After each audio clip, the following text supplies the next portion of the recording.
Salut à tous, on se retrouve pour l'épisode 1578 du Zap Image. On commence aujourd'hui en ce 11 septembre avec quelques anniversaires. Tout d'abord, l'ancien défenseur de l'équipe de France, Eric Abidal, fête aujourd'hui ses 42 ans. Et on peut voir son palmarès, 4 Ligas remportées, 3 fois la Ligue 1 avec l'équipe de Lyon, 3 Super Coupes d'Espagne, 2 Coupes du Monde des clubs, 2 Super Coupes d'Europe, 2 Ligues des Champions remportées avec le FC Barcelone et un trophée des champions. Un grand champion bien sûr, Eric Abidal, bon anniversaire à lui. Il y a aussi l'ancien parisien Clément Chantôme qui fête aujourd'hui ses 34 ans.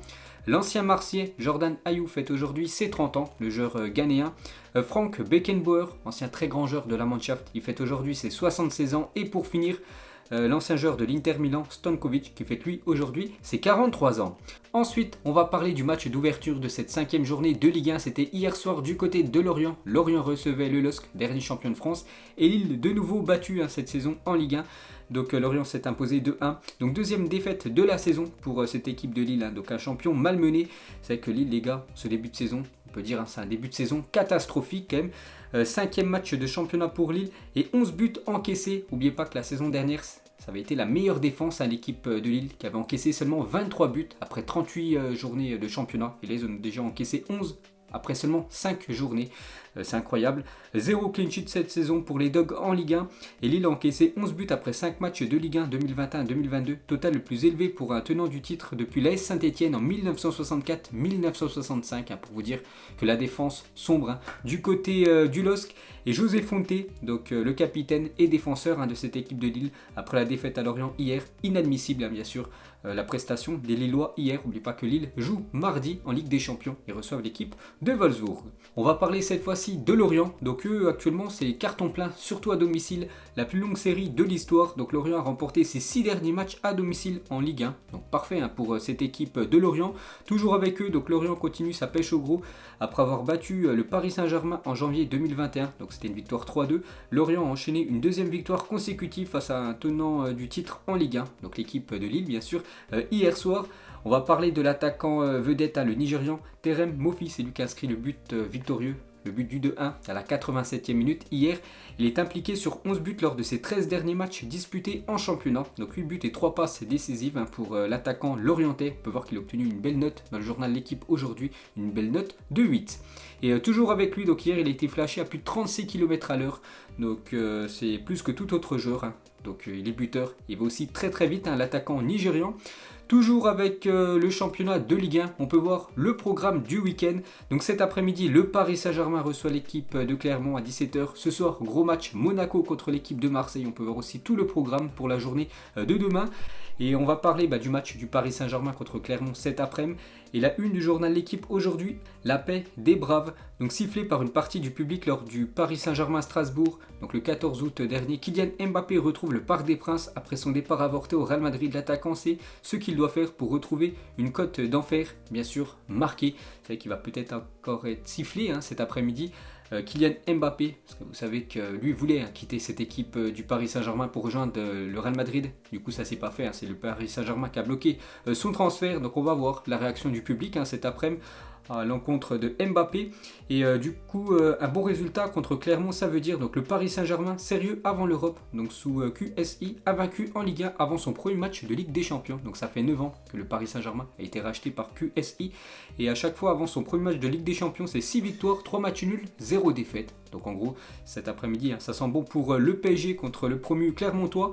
On va parler de Icardi, a participé normalement à la séance d'entraînement hier et devrait figurer dans le groupe pour Clermont. Il est bien dans le groupe, Icardi pourrait même commencer titulaire.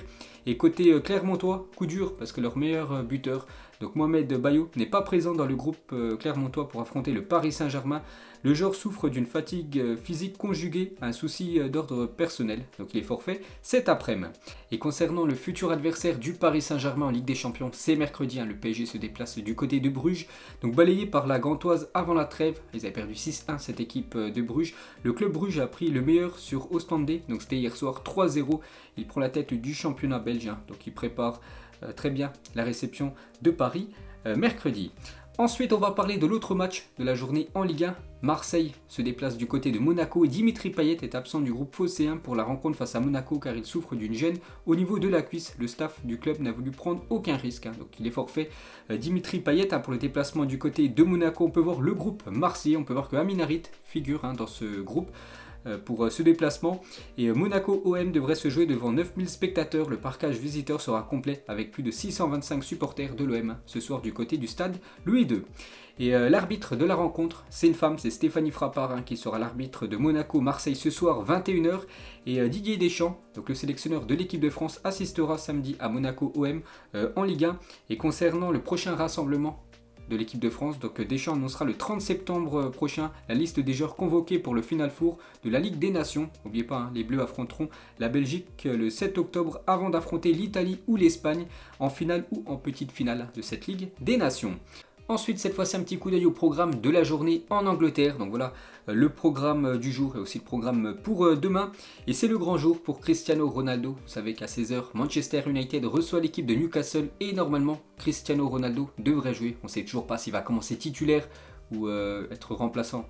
Et rentrer en cours de jeu, ça on ne sait pas, mais CR7 est bien dans le groupe mancunien et Ronaldo il a dit pour samedi je serai prêt, je vais me préparer et mettre la pression à Olé pour démarrer dans le 11, je suis ici pour gagner encore et toujours, donc on connaîtra la composition officielle 1 heure avant le coup d'envoi, donc à 15h, et le coach, donc Solskjaer, sur une éventuelle titularisation de CR7, il a dit Ronaldo a une bonne pré-saison avec la Juventus, il a joué en sélection, il a passé une bonne semaine avec nous, il sera certainement sur le terrain demain à un moment donné, donc on verra bien sûr s'il va commencer titulaire ou être remplaçant. CR7 et Cristiano Ronaldo contre Newcastle, parce qu'avant vous savez qu'il jouait du côté de Manchester, il a déjà rencontré plusieurs fois cette équipe de Newcastle, donc il a joué 11 fois contre l'équipe de Newcastle pour 10 victoires, donc sacré bilan, et il a quand même inscrit 6 buts contre cette équipe de Newcastle, 5 passes décisives, et on peut voir les proies préférées de Cristiano Ronaldo en première ligue, c'est Tottenham, 10 buts pour CR7 contre l'équipe des Spurs, deuxième Aston Villa, 9 buts, et Fulham, troisième, 7 buts.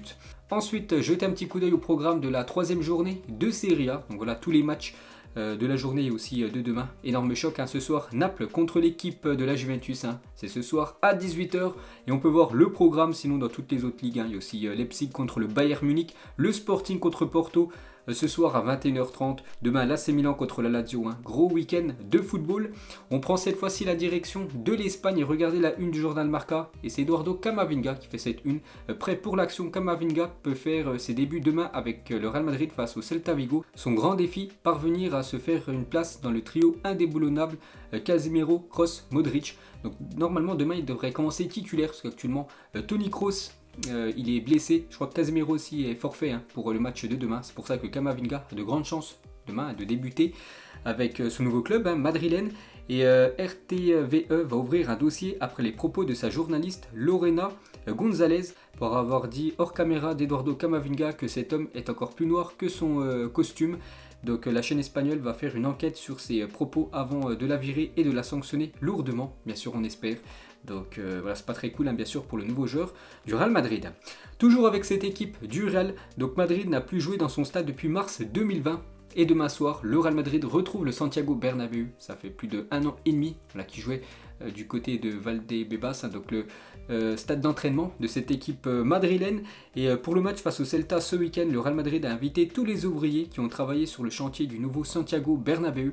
Donc il y aura plus de 20 000 personnes demain. C'est le nombre de spectateurs qui assisteront finalement au retour du Real Madrid au Santiago Bernabéu demain face au Celta Vigo.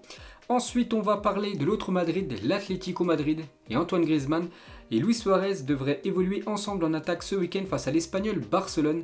Le Français serait préféré à João Félix, l'attaquant portugais. Donc Griezmann peut-être demain déjà titulaire, accompagné de Luis Suarez. Grosse attaque du côté des Colchoneros. Ensuite, regardez le futur maillot du FC Barcelone, le maillot domicile pour la prochaine saison. Donc le journal Sport dévoile en exclu le maillot 2022-2023 du FC Barcelone. Donc il avait déjà fait pour le maillot actuel l'année dernière. Donc voilà, c'est véridique, donc normalement il devrait ressembler à ça les gars, le prochain maillot du club Blaugrana pour la saison prochaine. Donc pour l'instant, rien d'officiel. Mais voilà, ça sera ça. Le futur maillot du FC Barcelone, donc le nouveau maillot du Barça de la saison prochaine, Rakuten, normalement ne devrait pas être le sponsor du club la saison prochaine. Il y a juste le sponsor qui devrait changer. Donc ce maillot devrait être le maillot domicile et le maillot tout à droite, le maillot tout en or, devrait être le maillot extérieur pour les Blaugrana pour la saison prochaine. Et cette fois-ci, regardez le futur troisième maillot de l'Inter Milan pour cette saison. Donc on sait que l'Inter a dévoilé quand même de très beaux maillots pour cette nouvelle saison, le maillot domicile, le maillot extérieur, et cette fois-ci le troisième maillot devrait ressembler à celui-là.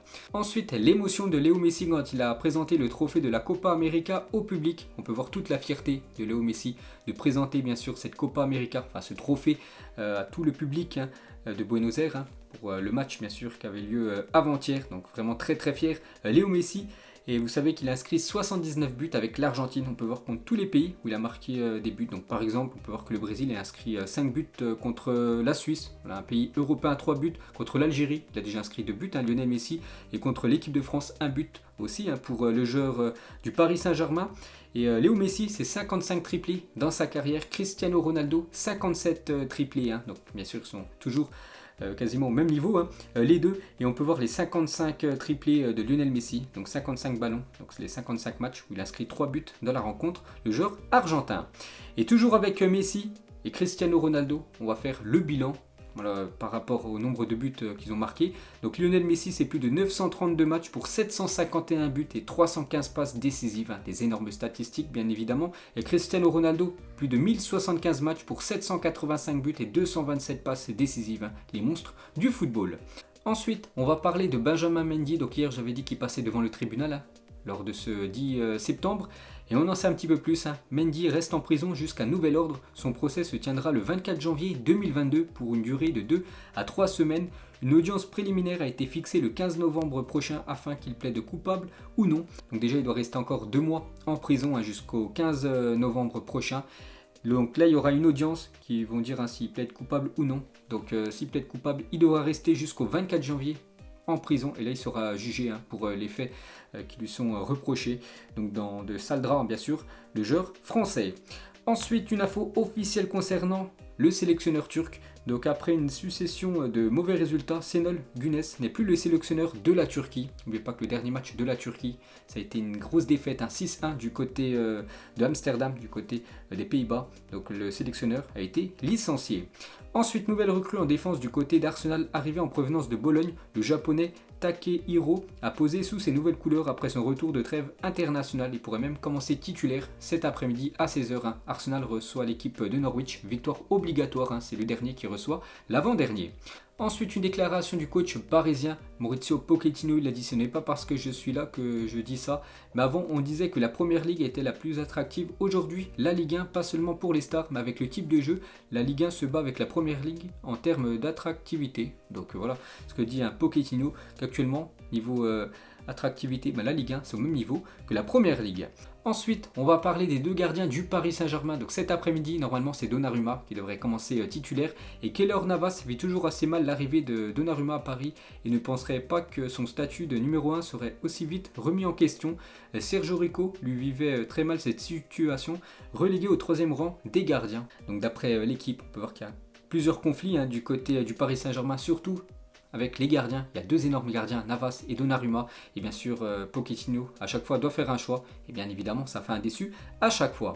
Et toujours avec le PSG, donc Amazon Prime Video a dévoilé ce matin une série documentaire de 3 épisodes intitulée PSG aux villes lumière, 50 ans de légende. On y retrouve notamment des images des coulisses de la saison dernière qui a vu le Paris Saint-Germain se hisser en demi-finale de la Ligue des Champions. Ensuite, on va parler de Michail Antonio, donc l'attaquant de West Ham, est élu joueur du mois d'août en Première Ligue. Félicitations à lui. Donc lors des 3 premières journées, c'est 4 buts et 3 passes décisives pour l'attaquant de West Ham. Ensuite, le jour où tout a basculé, ce match entre la Norvège et le Honduras. La Norvège s'est imposée 12-0 et c'est là qu'on avait découvert Erling Haaland dans ce match. Il avait inscrit quand même 9 buts sur les 12 buts inscrits de son équipe. Bien sûr, une prestation XXL pour l'attaquant du BVB. Memphis Depay a sorti son propre casque audio Donc une petite info concernant l'attaquant du FC Barcelone. Donc il a créé lui-même son casque. Donc il est disponible les gars pour ceux qui veulent l'acheter. Il coûte 299 €. Ensuite, Andy Delors a officiellement été présenté à la presse aujourd'hui sous ses nouvelles couleurs de l'OGC Nice. Donc il a dit je comprends que les supporters de Montpellier aient été déçus. Après, il y a beaucoup de messages qui m'ont un peu vexé. C'est allé un peu plus loin que ce que je pensais. Dans les histoires d'amour, plus il y a de l'amour, plus il y a de la haine. Donc il a dit ça en conférence de presse hier, Andy Delors, par rapport à son départ de Montpellier. Bien sûr, les supporters de Montpellier très déçus qu'Andy Delors rejoint un autre club. Et surtout l'équipe quasiment voisine, parce que Nice et Montpellier, c'est pas très loin en distance. Et on va parler de ce supporter de l'OGC Nice. Il a dit: quand j'ai vu Payet balancer les projectiles, j'ai vu rouge. Tony, ultra de la populaire sud de Nice, a reconnu lors de son audition devant la police être rentré sur le terrain de l'Alliance Riviera.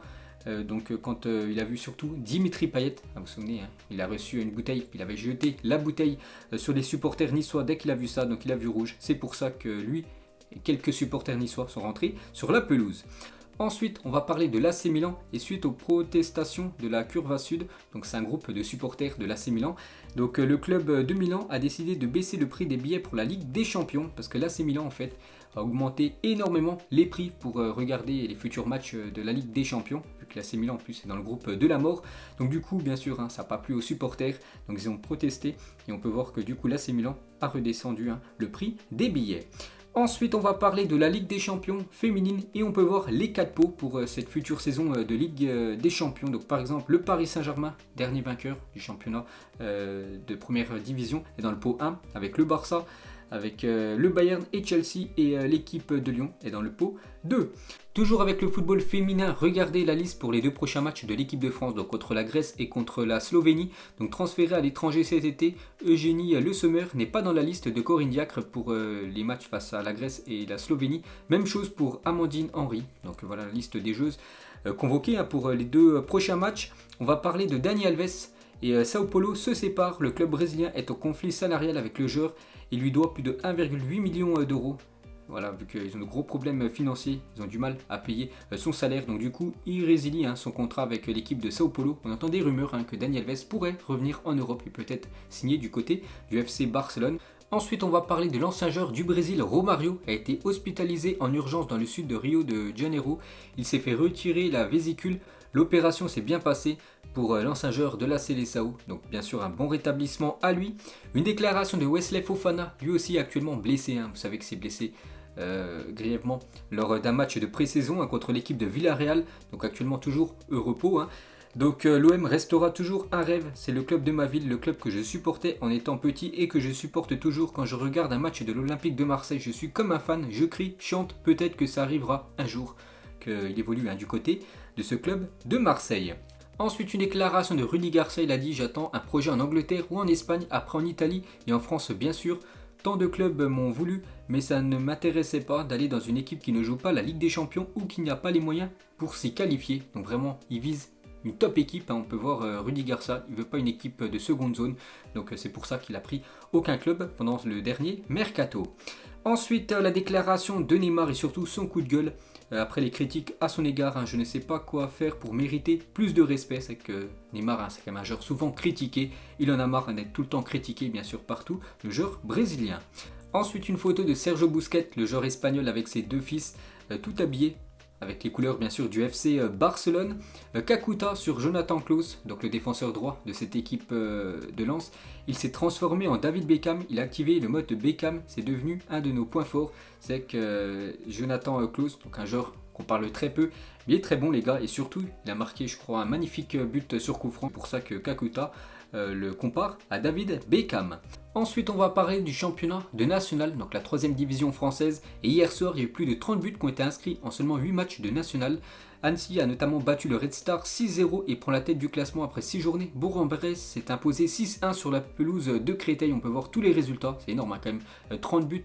En seulement 8 matchs, on peut voir le classement. Annecy devance l'équipe de Bourg-en-Bresse, donc 2 équipes qu'on pourrait peut-être voir la saison prochaine en Ligue 2. Ensuite, regardez le 11 type des joueurs qui sont âgés de plus de 35 ans. Il y a quand même du très très lourd et toujours en activité, hein, j'ai oublié de le dire bien sûr. Donc Franck Ribéry, Zlatan Ibrahimovic, et bien sûr Cristiano Ronaldo en attaque, une sacrée attaque, Luka Modric, Fernandinho et David Silva. Et on peut voir la défense avec beaucoup d'expérience, hein. Sergio Ramos, Thiago Silva, on peut même voir le gardien bien sûr Manuel Neuer, hein. Donc vraiment une équipe avec énormément de potentiel malgré qu'ils ont tous plus de 35 ans. Ensuite, quand Manchester United avait ce milieu à l'époque avec Beckham, Roy Keane, Paul Scholes et Ryan Giggs, hein, vraiment un sacré milieu de terrain, c'est quand Manchester United bien sûr survolait le football anglais. Et on finit les gars ce zappimage aujourd'hui avec quelques infos concernant le prochain FIFA 22 hein, qui sort fin du mois, donc un jeu bien sûr consacré sur le foot.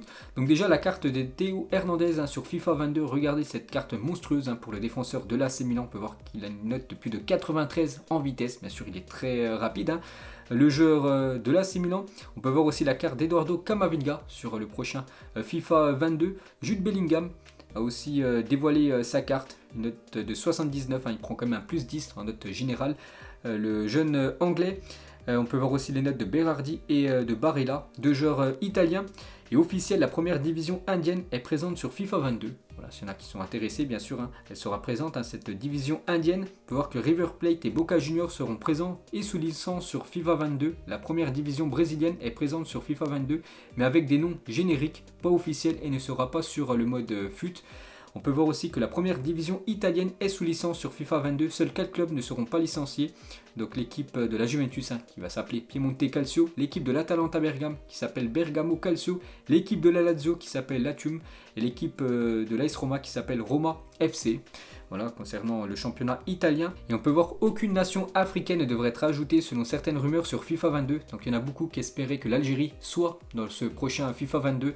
Donc normalement, il n'y aura aucune autre nation africaine, les gars, qui devrait être inclus hein, dans ce prochain FIFA 22. Et pire, EA aurait enlevé plusieurs pays africains et sud-américains. On peut voir la liste des nations supprimées dans ce prochain FIFA. Donc par exemple l'Afrique du Sud, la Bulgarie, le Cameroun, le Chili, la Colombie, la Côte d'Ivoire, le Pérou, la Suisse, la Turquie ou même l'Uruguay, tous ces pays ne seront pas dans le prochain FIFA 22. On va voir que l'Ukraine, elle fait son apparition en revanche. Donc voilà, toutes les modifications hein, normalement pour ce prochain FIFA. Donc voilà les gars, la fin de ce zappimage 1578. Donc si ça vous a plu, un petit like et on se retrouve demain pour le prochain épisode. Ciao à tous!